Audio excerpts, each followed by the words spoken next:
Bismillahirrahmanirrahim. Assalamualaikum warahmatullahi wabarakatuh. Alhamdulillahirabbil alamin wa bihi nasta'in wa la umuri dunya waddin. Wassalatu ala asrofil anbiya'i wal mursalin wa ala alihi washabihi ajmain, amma ba'du. Terima kasih sebelumnya. Perkenalkan, nama saya Muhammad Dendi Faudah dari jurusan Bahasa dan Sastra Arab UIN 1 Tulungagung semester 6.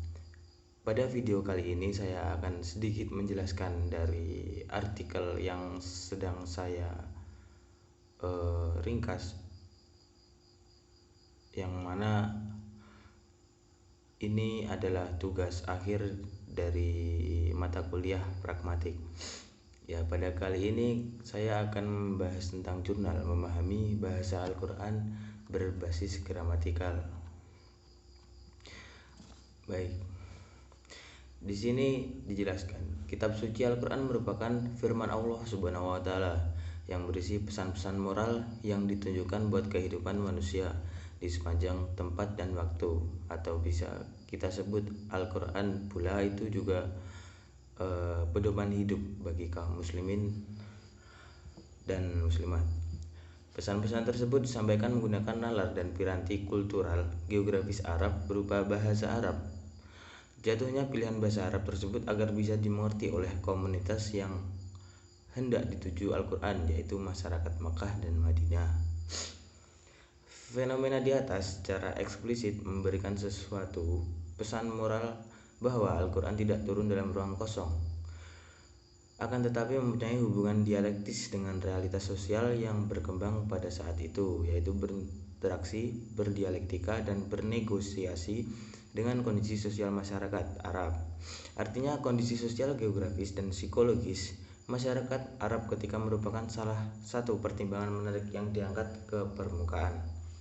Dialektika Al-Quran dengan realitas sosiologis imajinasi Arab tersebut merupakan fakta sejarah bahwa Al-Quran merupakan kitab suci yang menggunakan media komunikasi berupa yang merupakan sistem simbol bunyi dan berfungsi apabila dapat pemahaman antara penutur dan mitra tutur.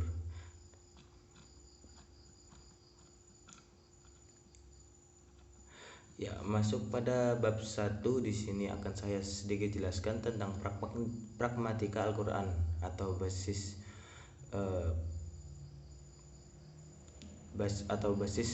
epistemologisnya. Kalimat pragmatika Al-Quran merupakan kata majemuk yang berasal dari kata pragmatik dan Al-Quran. Karena itu penulis akan mengurai satu persatu lebih dahulu kedua kata tersebut secara definitif. Kata pragmatik itu sendiri didefinisikan oleh 3 pakar bahasa sebagai berikut. Pertama, untuk ini kita pakai satu pakar saja ya. Saya jelaskan tentang Yul yang menyebutkan 4 definisi: kajian terhadap maksud pembicara atau speaker meaning, kajian terhadap makna sesuai konteksnya atau contextual meaning, kajian terhadap makna yang diujarkan atau konteksnya dikomunikasikan oleh pembicara, how more gets communication than is said. Kajian terhadap bentuk ekspresi sesuai jarak sosial yang membatasi partisipan yang terlibat dalam percakapan tertentu. Nah, baik, lanjut. Selanjutnya yaitu ranah kajian pragmatika Al-Quran menurut Nabanan. Objek kajian yang disepakati tokoh linguistik dalam studi pragmatik meliputi 4 hal. Yang pertama, deiksis, kedua implikatur, ketiga praanggapan, keempat tindak tutur. Hanya saja dari keempat objek tersebut penulis difokuskan kepada kontribusi bidang teori, tindak tutur, dan implikatur saja. Tindak tutur secara terminologis adalah pengucapan suatu kalimat yang tidak semata-mata menanyakan jawaban tertentu, melainkan juga menindakkan sesuatu. Misalnya, seorang ungkapan ibu kos, sudah pukul jam 9 mas, seperti itu. Kalimat tersebut tidak hanya berfungsi sebagai kalimat informatif tetapi juga bermakna imperatif, yaitu perintah agar pemuda tersebut hendaknya segera pulang meninggalkan tempat kos. Persoalannya adalah bagaimana menentukan maksud dari aktivitas ujaran tersebut. Pertanyaan yang ini dijawab oleh Austin bahwa dalam teori tidak tutur terdapat 3 klasifikasi tindakan yang dapat dilakukan melalui tuturan, yaitu pertama tindak lokusi, yaitu tidak mengucapkan sesuatu dengan kata, frasa, dan kalimat sesuai dengan makna yang terkandung dalam kamus.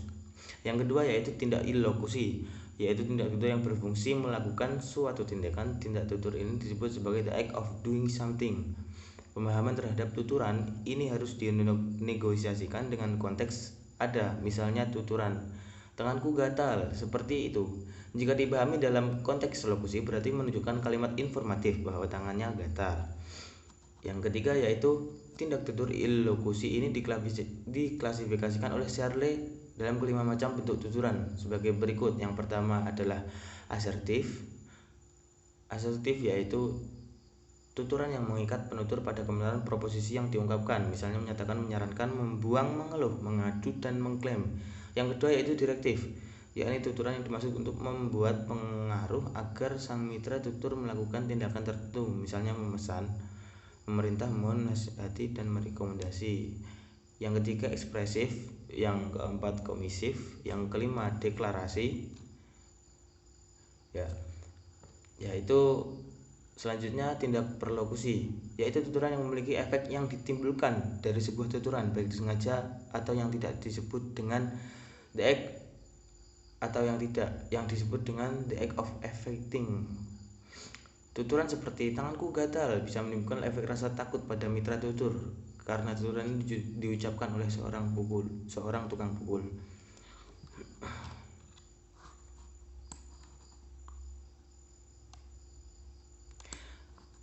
Ya, dari semua paparan di atas mungkin dapat saya simpulkan sedikit. Pertama, pragmatika Al-Quran adalah suatu disiplin ilmu yang mengkaji Al-Quran dari sudut pandang relasi antara konteks linguistik yang bersifat diadik dan konteks non-linguistik yang bersifat triadik.